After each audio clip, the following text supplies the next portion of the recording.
321, estamos aqui com o pré-candidato a deputado federal pelo Partido dos Trabalhadores, Luiz Pedro, cuja filiação acontecerá no próximo sábado, dia 24. O Luiz Pedro foi deputado estadual em 2 mandatos, foi também chefe de gabinete do ex-prefeito e ex-governador Jackson Lago, e ele também foi diretor adjunto de comunicação da Assembleia Legislativa do Maranhão, cargo que deixou há pouco tempo. Luiz, vamos falar um pouquinho da época que você era deputado estadual. Você foi primeiro pelo PMDB e depois você foi pelo PDT. Naquela época, vamos falar primeiro do seu primeiro mandato. Naquela época era mais fácil fazer política ou hoje está mais fácil?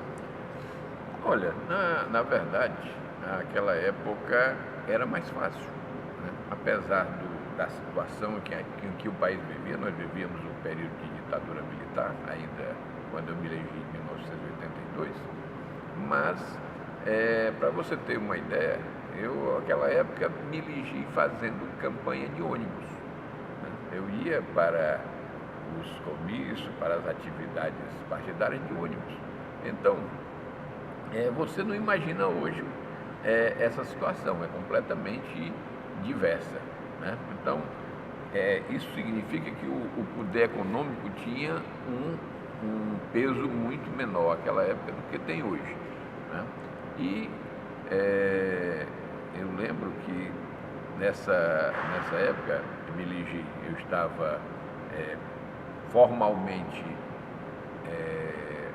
vinculado em termos eleitorais com o PMDB, que era o partido de oposição ao governo federal à época, mas a minha vinculação real, né, não formal, mas real, era com o PCdoB. O PCdoB era ainda clandestino e resolveu, aquele ano de 1982, lançar candidaturas a estadual e a federal.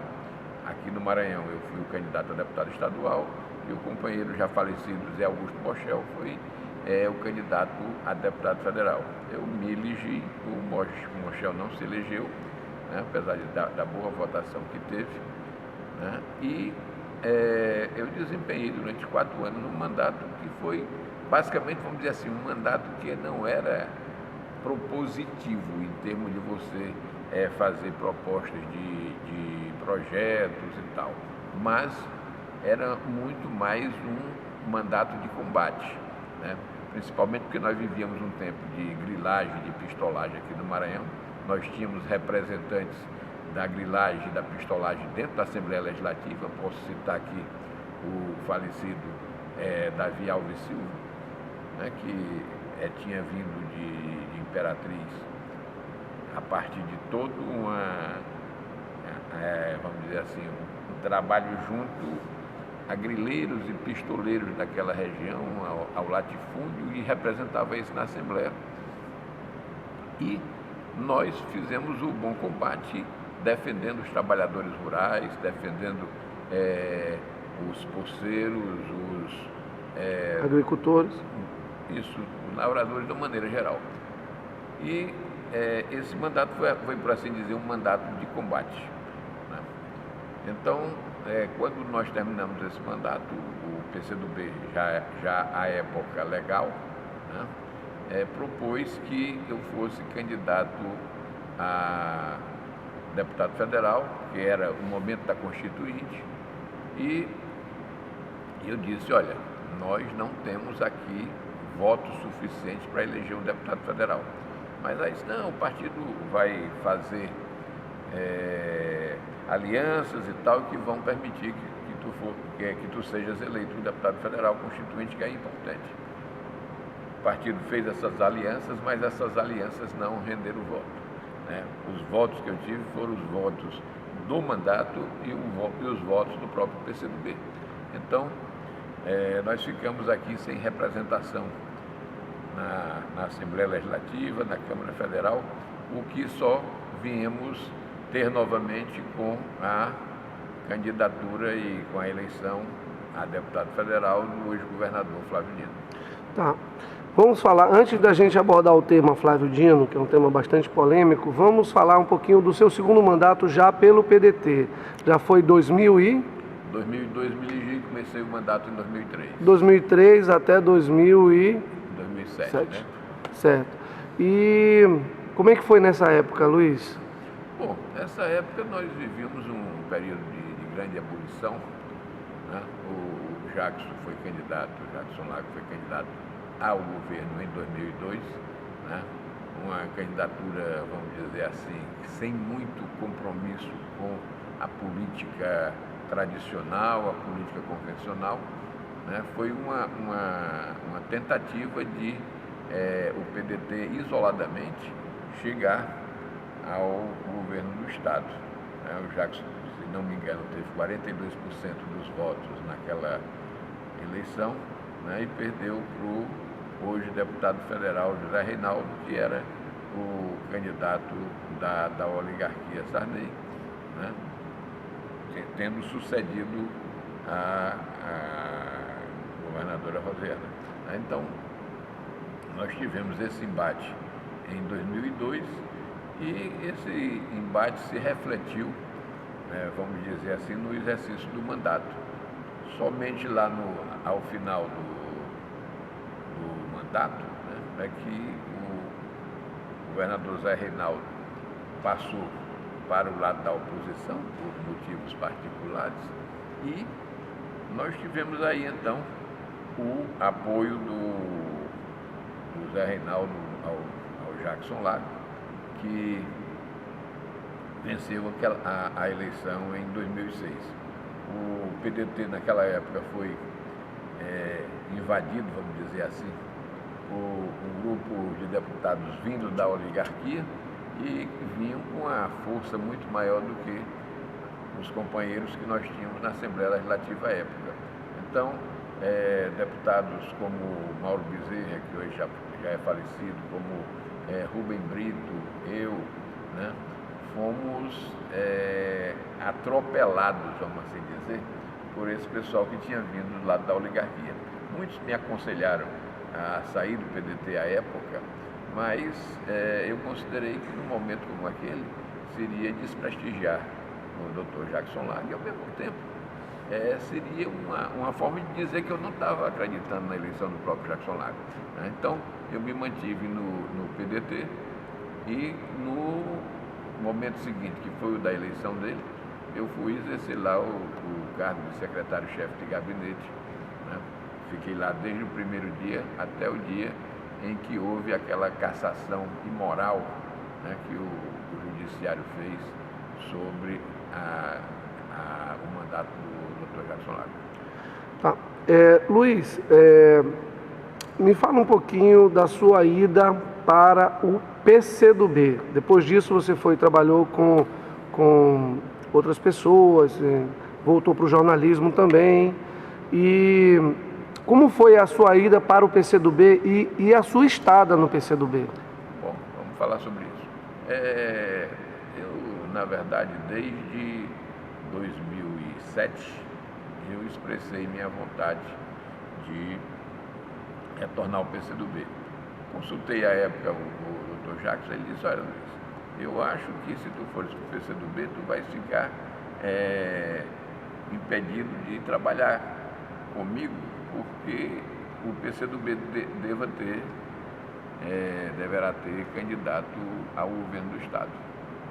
E aí, como eu vi que, na verdade, havia esse encaminhamento no sentido de o PCdoB ter candidato ao governo do Estado, eu preferi ficar ao lado de Dr. Jackson.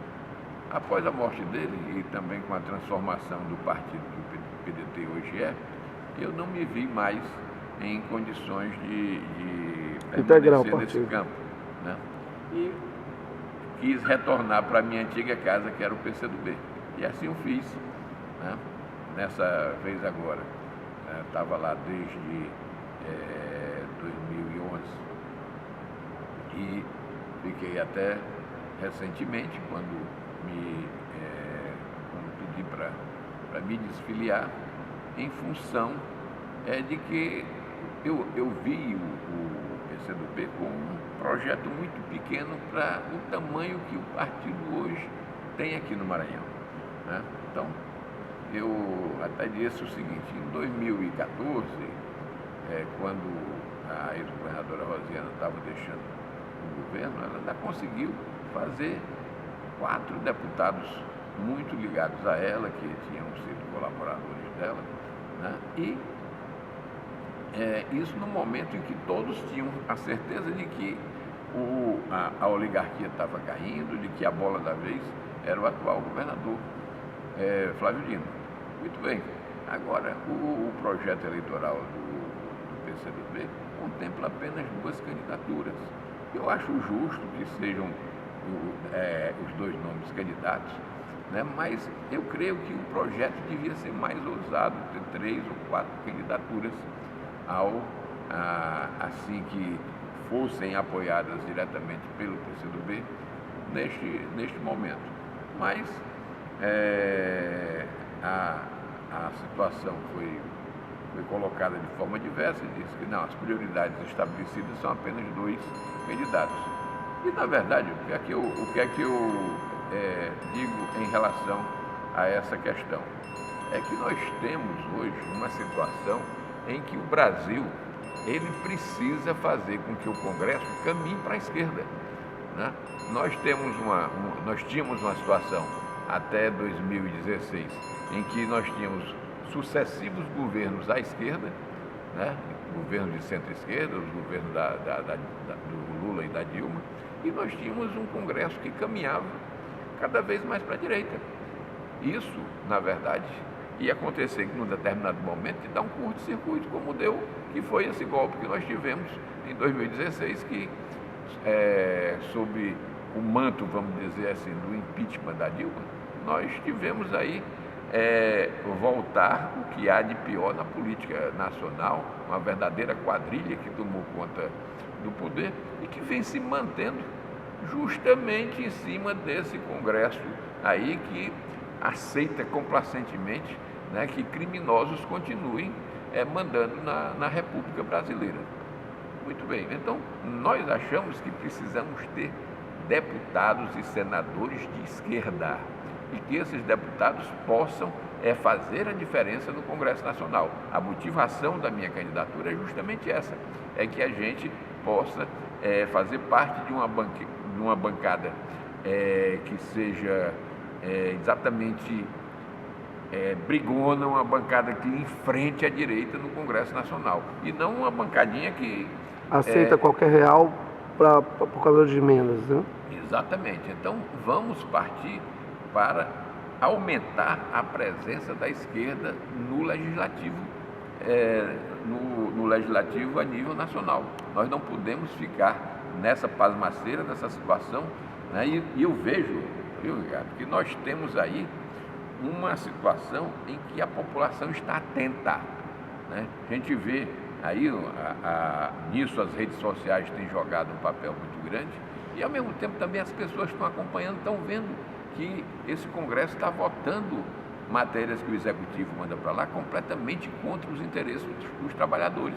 Nós precisamos, inclusive, restabelecendo um governo que possa fazer modificações no sentido da defesa do trabalhador, né?